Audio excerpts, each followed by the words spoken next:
Do you think it is ever okay to insult somebody about the size of their most intimate body part? If you said no, you are correct. Well, kind of. Most of the time. Well, okay, it's not okay without consent. Wait a minute. Who the heck would consent to that? Come closer. Come on. Let me pour you a fascinating cup of information about the world of SPH. That stands for small penis humiliation, and you might be really surprised at how many people are really into this particular blend. And that is regardless of the actual size of their teacups. Zipper Magazine.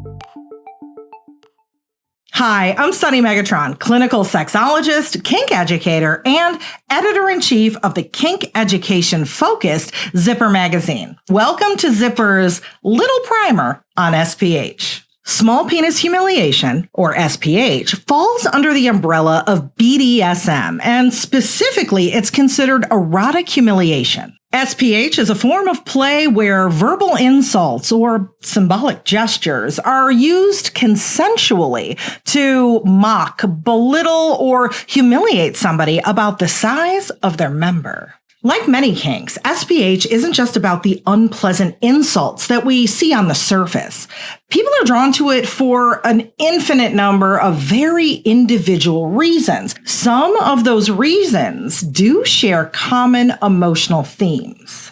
Now, to get to the little creamy center of these broad strokes, let's look at what I call the lowest emotional common denominator. This refers to the basic, raw, boiled down emotional states that receivers of SPH want to experience. And surprisingly, these often negative feelings are what lead to their ultimate positive experiences of arousal, pleasure, catharsis, or release. Now, in kink, whether we realize this is happening or not, often we are consensually and intentionally perverting social norms and hierarchies for our pleasure. This is especially true for SPH, where sometimes it can be a way for SPH enthusiasts to explore and confront societal expectations and insecurities around masculinity. Now, here's where the whether we realize it or not part comes in. Often, the firsthand response to why do you like SPH is,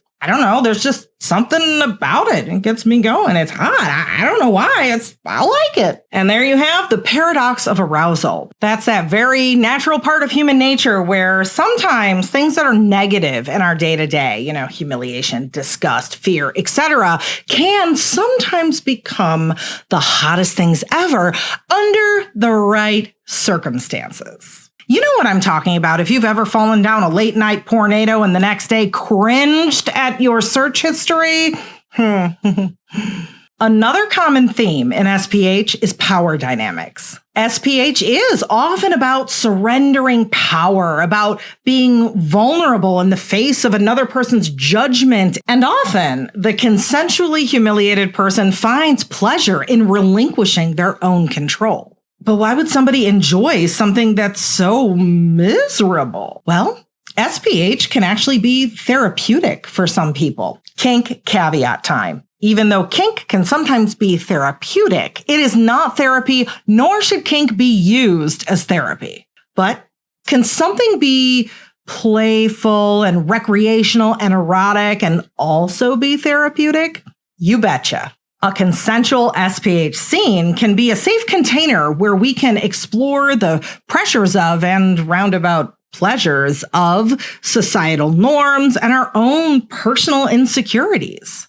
Our culture has a lot of BS to say about what it means to be a real man, and size is often high on that list. The truth is, size doesn't define worth, and we have so much science to back that up. You want to know what the average size really is?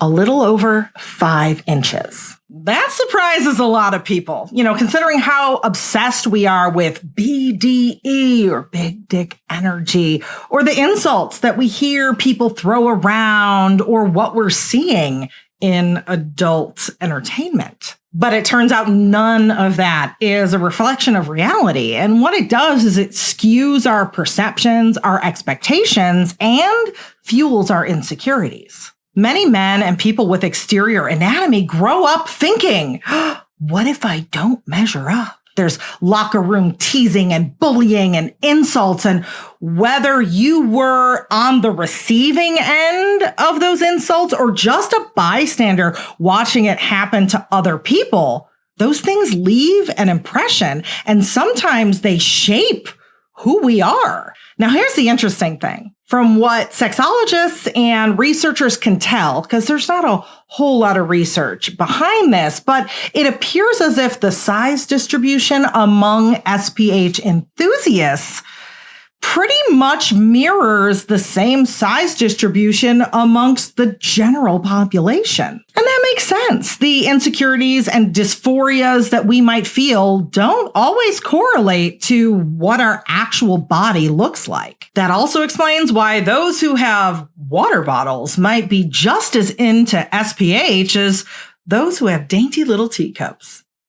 After all, kink and roleplay is about fantasy, and your fantasy self can be whoever you want. For some into SPH, it can be empowering and cathartic to be in control of the circumstances of that insecurity or those insults, to cultivate a safe environment with a partner that you trust where you can consent, you can ask for specific things, you can have your boundaries respected, and know that at any time, if you want things to stop, all you have to do is say your safe word. And looking at SPH this way, you're not just surviving through these insults, you could be thriving, because at the end, you've got a partner that still really likes or loves you when it's over. And also, along with their insults is some hanky-panky feel-good stuff too. You're not the loser. You are ultimately the winner. Now, of course, that's just one hypothetical scenario. Everyone's kink journey is unique, and not all kinks stem from trauma or past negative memories. That is another myth about kink we need to do away with once and for all. But if you have grappled with grokking the allure of SPH, that hypothetical example might shed some light on its complex appeal. Well, what if you're interested in being on the other end of SPH? You want to be the dominant. Well, there is one key thing that you have to put front and center, and that is consent. Under regular circumstances, making derogatory comments about any part of someone's physique is body shaming, and that is not cool at all. In consensual SPH, everything's discussed ahead of time, consented to, boundaries are set down, safe words, etc. It is the intent and consent in this situation that makes it completely different. It's like boxing. Everyone in that ring has signed up for it, and they've trained ahead of time for weeks. They know the risks involved. They've fully consented. And even though they're going to get black eyes and get hurt and they're going to look real gnarly, what they're getting out of it is joy and excitement. They want to do it. Now, let's say you're at the grocery store. Someone cuts in front of you in line, and so you punch them in the nose. And that punch looks exactly the same as punches that you see in the ring, but the person that you punched didn't consent. They weren't prepared, right? It's a violation. It's an assault. It is not good. That is the difference. So when you're engaging in SPH, what do you negotiate? Talk about specific language. There's going to be some insults and words that recipient really wants to hear, and other ones that are off limits. Also, talk about how you're going to stop and check in with each other periodically just to make sure those insults are landing in the right way. And this is especially important if you're new to this kind of play. And if you're the giver and you want to do this, but you feel silly saying those insults or cringy, practice in front of the mirror. When you're alone driving in your car, you can even have practice sessions with your partner. They tell you what they like to hear. You practice saying it in different ways. I'm going to say it mean. I'm going to say it sexy. I'm going to say it quiet. I'm going to say it loud. And they can tell you the exact intonation that they like. So when you play, you can pull those out. And if you're into SPH, but you don't know how to bring it up to your partner, you're welcome. Me and Zipper Magazine just did you a big favor. Hey babe, this suggested video just came up on my YouTube. I never would have searched for something like this on my own. But wow, this insightful sexologist was talking about SPH and really opened my eyes. And Zipper Magazine is spotlighting SPH all month, and they have a bunch more educational content on their website too. What do you think of this? You want to try experimenting with this new kink? And now you know where to go for more SPH education. I'm Sunny Megatron with Zipper Magazine. I hope you enjoyed our little chat. Ta-ta! Real kink for real people. Brought to you by Sunny Megatron and Clips for Sale.